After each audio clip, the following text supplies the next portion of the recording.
कृष्ण और गायब होता। सूरज वृंदावन में एक सुहानी सुबह थी।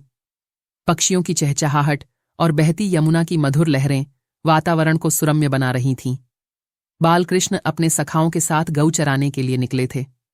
खेलते खेलते वे एक छोटी सी पहाड़ी के पास पहुंच गए।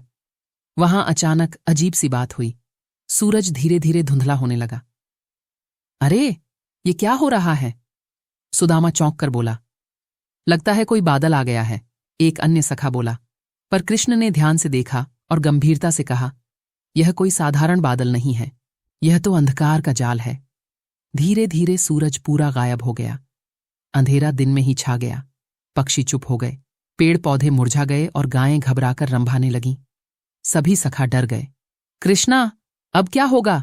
यदि सूरज न लौटा तो खेत नहीं उगेंगे, नदियां सूख जाएंगी। कृष्ण मुस्कुराए, पर उनकी आंखों में चिंता की एक रेखा थी। उन्होंने अपने मन में ध्यान लगाया और महसूस किया कि यह कोई मायावी राक्षस की चाल है जो अंधकार फैलाकर सबको डराना चाहता है। मुझे कुछ समय दो, कृष्ण ने कहा। मैं उस शक्ति से बात करूंगा जो सूरज को छुपा रही है। कृष्ण धीरे धीरे उस अंधकार की ओर बढ़े। जैसे ही वे पास पहुंचे, उन्हें एक विशाल छाया दिखाई दी। वह था अंधकारासुर, एक मायावी राक्षस जिसने सूरज को कैद कर लिया था। हे अंधकारासुर, तुमने यह क्यों किया? कृष्ण ने ऊंचे स्वर में पूछा। अंधकारासुर गर्जा, मुझे प्रकाश पसंद नहीं। मैं चाहता हूं कि पूरी पृथ्वी हमेशा अंधेरे में रहे। कृष्ण मुस्कुराए, पर अंधकार की कोई कीमत नहीं जब तक उसमें आशा का दीप न हो। सूरज न केवल रोशनी देता है, वह जीवन देता है। राक्षस हंसा। मुझे रोक सको तो रोक लो। कृष्ण ने अपनी बांसुरी उठाई और मधुर धुन बजाई।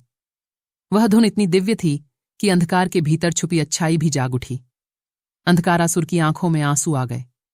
वह धीरे धीरे शांत हो गया। कृष्ण, वह बोला, तुम्हारी बांसुरी ने मेरे भीतर की दया को जगा दिया है। अब मैं समझ गया हूं कि प्रकाश बांटने में ही सच्चा सुख है। राक्षस ने अपने हाथ खोले और सूरज को मुक्त कर दिया। पूरा आकाश एक बार फिर सुनहरा हो उठा। वृंदावन में उत्सव का माहौल बन गया। सभी सखा नाचने लगे, गायें खुशी से रंभाईं और पक्षी फिर से चहचहाने लगे। कृष्ण ने मुस्कुराकर कहा, जहां प्रेम और भक्ति है वहां अंधकार टिक नहीं सकता। सीख, कभी भी अंधेरे से मत डरिए। जब हम सच्चाई, प्रेम और भक्ति से भरे होते हैं तो सबसे गहरा अंधकार भी प्रकाश में बदल जाता है।